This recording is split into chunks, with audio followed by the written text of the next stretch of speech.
Hello dear students. आज हम करेंगे H C. Verma work and energy question number 12, 13, 14 और 15। तो चलिए question number 12। A block of weight 100 newton is slowly slide up on a smooth inclined of inclination 37 degree by a person. Calculate the work done by the person in moving the block through a distance of 2 meter if the driving force, इसमें दो चीज पूछी है, parallel to the incline and the horizontal direction. तो चलिए हम question को समझते हैं। Here you have given a block which is placed on inclined plane and making angle with horizontal 37 degree. If you have to draw FBD, free body diagram, then you can see that normal force always act perpendicular to the surface.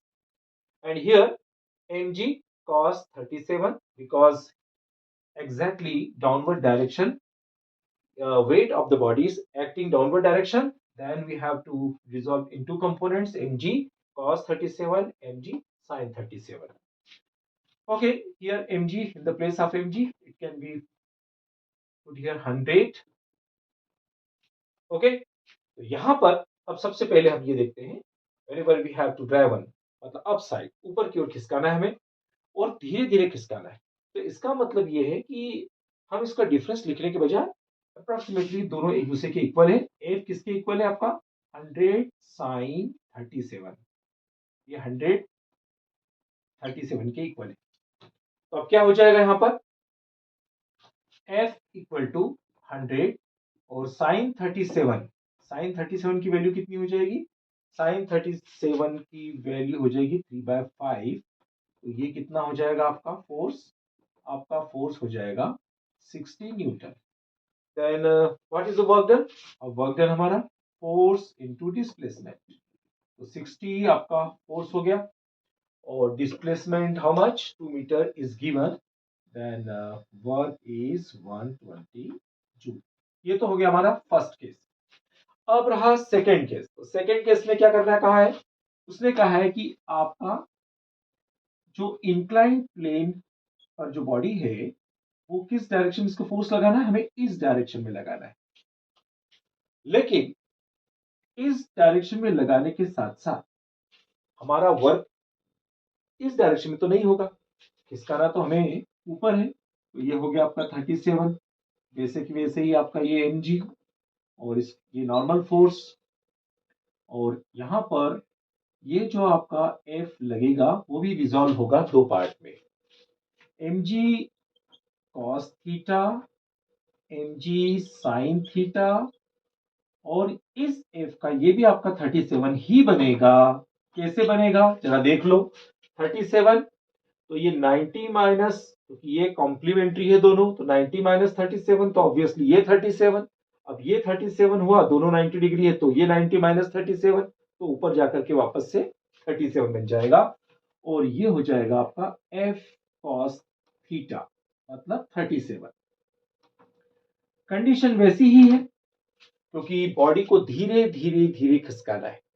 इसका मतलब approximately आपका F cos 37 किसके बराबर रहेगा, mg sin 37 के बराबर रहेगा। तो इसमें हम कितना mg कितना 100 और sin 37 मतलब 3/5। तो अगेन आपका F cos 37, क्योंकि F तो पता ही नहीं ना, अगर आप cos की वैल्यू भी रख देते हैं तो किस काम का, तो हमारे पास F cos 37 की वैल्यू 60 न्यूटन ऑलरेडी आ गई, तो यहां पर कोई चेंज नहीं हो रहा है। फिर वापस से वर्क डन आपका F cos 37 और इंक्लाइन पर हमने कितना खसकाया है 2 मीटर, तो ये वैल्यू कितनी हो जाएगी 60 into 2, now will get 120 joule again. तो दोनों ही केस में आपको 120 जूल का वर्क मिल जाएगा। ओके,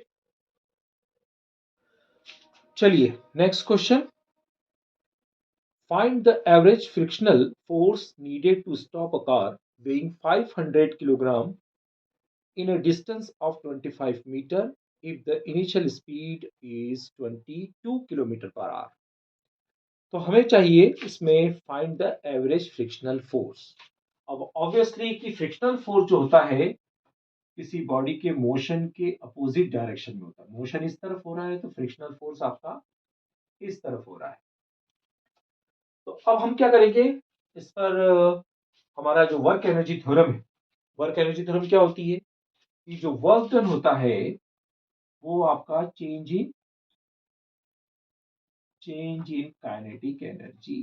अब चेंज इन काइनेटिक एनर्जी मतलब कौन सा, आपकी kinetic energy final minus kinetic energy initial.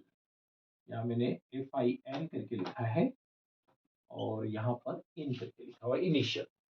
और वर्क जो है, अब आपका ध्यान रखिए फोर्स अपने को कौन सा बोला है, फ्रिक्शनल फोर्स, मतलब ये इस डायरेक्शन पे। तो ये आपका वर्क होता है फोर्स इनटू डिस्प्लेसमेंट, तो आपका फ्रिक्शनल फोर्स इस डायरेक्शन में है। दूसरा डिस्प्लेसमेंट 25 मीटर 25 मीटर किस डायरेक्शन में, डिस्प्लेसमेंट इस डायरेक्शन में। तो आपको पता है कि वर्क का जो फार्मूला होता है वो होता है FD cos थीटा।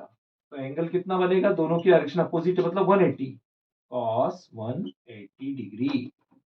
तो ये हो जाएगा cos 180 डिग्री माइनस, तो minus FK 25 equal to final kinetic energy means in common ले लें तो V फाइनल वेलोसिटी मतलब स्टॉप करना है मतलब 0 और माइनस, और इनिशियल स्पीड जो है 72 kilometre per hour convert into metre per second multiply by 5/18।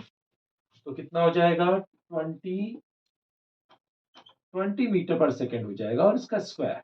तो ये कितना हो जाएगा, और मास तो ऑलरेडी आपको दे रखा है 500 kg, और ये हो गया आपका 400 लेकिन माइनस है तो आगे लगा दिया हमने माइनस FK 25।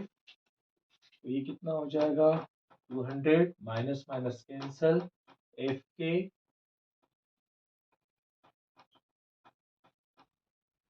तो ये हो जाएगा आपका 4000 न्यूटन।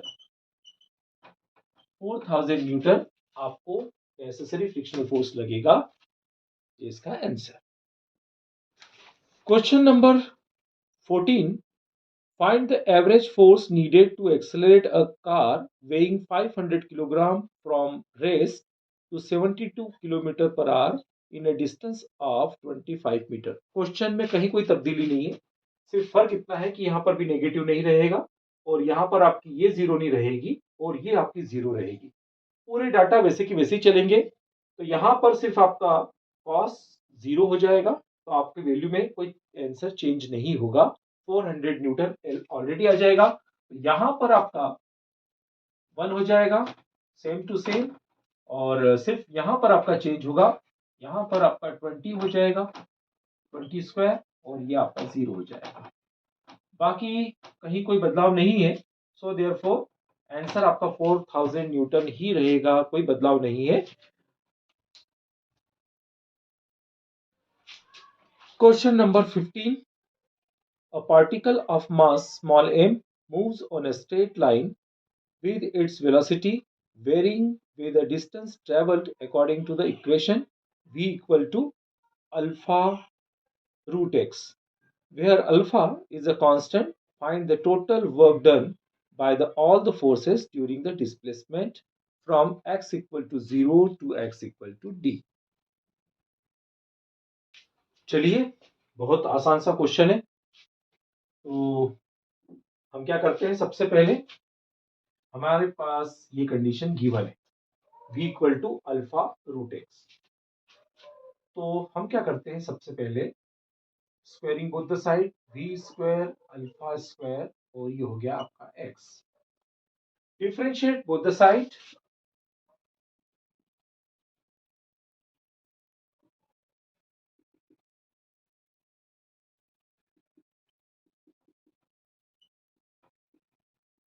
हम इसको दोनों तरफ t के रिस्पेक्ट में डिफरेंशिएट करते हैं। तो क्या हो जाएगा 2v dv by dt alpha square as it is और dx बाय dt। यहां तक हो गया। 2v और dv बाई dt क्या होता है? एक्सिलरेशन। ये आपका अल्फा स्क्वायर और dx बाई dt हो गया वेलोसिटी। वेलोसिटी से वेलोसिटी कैंसिल, एक्सेलरेशन हो गया अल्फा स्क्वायर बाय 2। ये तो हो गया अल्फा एक्सेलरेशन हो गया। अब हमारे पास वर्क का फॉर्मूला है, work equal to force into displacement. तो डिस्प्लेसमेंट कितना है? 0 से लेकर डी पर, तो टोटल डिस्प्लेसमेंट आपका d माइनस 0 मतलब d। और ये मास इनटू एक्सेलरेशन, तो बॉडी का मास तो m है और एक्सेलरेशन कितना है? Alpha square by 2 and d. ये आपका आंसर हो गया।